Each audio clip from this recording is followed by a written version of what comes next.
हर हर महादेव। आज हम बात करेंगे नाग पंचमी की सबसे प्राचीन कथा की।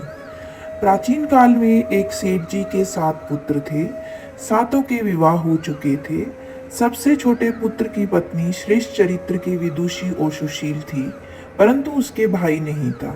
एक दिन बड़ी बहू ने घर लीपने को पीली मिट्टी लाने के लिए सभी बहुओं को साथ चलने को कहा, तो सभी धलिया और खुरपी लेकर मिट्टी खोदने लगी।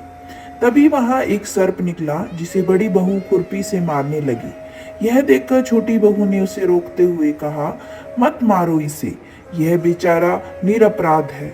यह सुनकर बड़ी बहू ने उसे नहीं मारा। तब सर्प एक और जा बैठा। तब छोटी बहू ने उससे कहा, हम अभी लौट कर आते हैं, तुम यहाँ से मत जाना। यह कहकर वह सबके साथ मिट्टी लेकर घर चली गई और वहां कामकाज में फंसकर सर्प से जो वादा किया था उसे भूल गई। कुछ दिन व्यतीत होने पर वह सर्प मनुष्य का रूप रखकर उसके घर आया और बोला कि मेरी बहन को भेज दो। सबने कहा कि इसके तो कोई भाई नहीं था, तो वह बोला, मैं दूर के रिश्ते में इसका भाई हूँ, बचपन में ही बाहर चला गया था। उसके विश्वास दिलाने पर घर के लोगों ने छोटी को उसके साथ भेज दिया। उसने मार्ग में बताया कि मैं वही सर्प हूँ, इसलिए तू डरना नहीं, और जहाँ चलने में कठिनाई हो वहाँ मेरी पूंछ पकड़ लेना। उसने कहे अनुसार ही किया। वहाँ के धन ऐश्वर्य को देखकर वह चकित हो गई।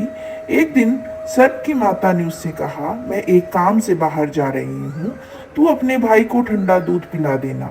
उसने यह बात जो कही थी उसे ध्यान न रही और उससे गर्म दूध पिला दिया, जिससे उसका मुख बेतरह जल गया। यह देखकर सर्प की माता बहुत क्रोधित हुई, परंतु सर्प के समझाने पर शांत हो गई। तब सर्प ने कहा कि बहन को अब उसके घर भेज देना चाहिए। तब सर्प और उसके पिता ने उसे बहुत सा सोना, चांदी, जवाहरात, वस्त्र, भूषण आदि देकर उसके घर पहुंचा दिया। इतना ढेर सारा धन देखकर बड़ी बहू ने ईर्ष्या से कहा, भाई तो बड़ा धनवान है, तुझे तो उससे और भी धन लाना चाहिए। सर्प ने यह वचन सुना तो सब वस्तुएं सोने की लाकर दे दी। यह देखकर बड़ी बहू ने कहा, इन्हें झाड़ने की झाड़ू भी सोने की होनी चाहिए। तब सर्प ने झाड़ू भी सोने की लाकर रख दी। सर्प ने छोटी बहू को हीरा मणियों का एक अद्भुत हार दिया था। उसकी प्रशंसा उस देश की रानी ने भी सुनी और वह राजा से बोली कि सेठ की छोटी बहू का हार यहाँ आना चाहिए। राजा ने मंत्री को हुक्म दिया कि उससे वह हार लेकर शीघ्र उपस्थित हो।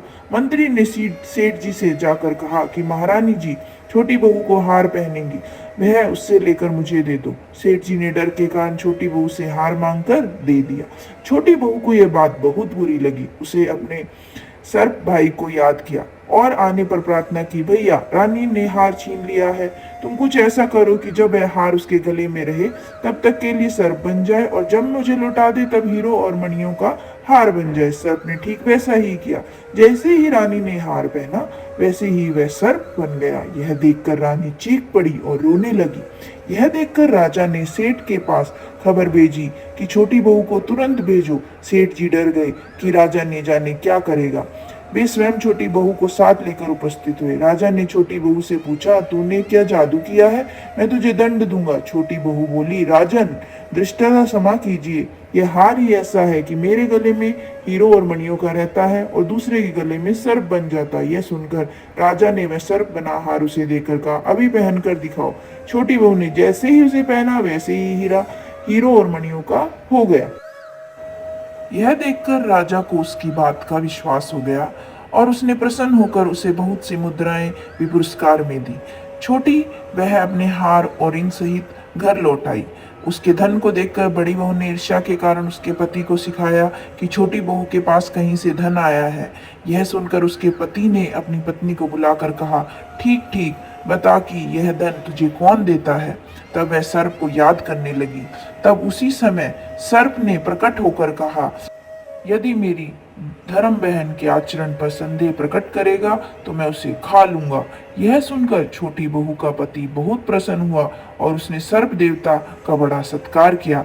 उसी दिन से नाग पंचमी का त्योहार मनाया जाता है और स्त्रियां सर्प को भाई मानकर उसकी पूजा करती हैं। तो अगर आपको यह कथा पसंद आई हो तो इसे लाइक करें, सब्सक्राइब करें, शेयर करें और दिल से बोलें हर हर महादेव।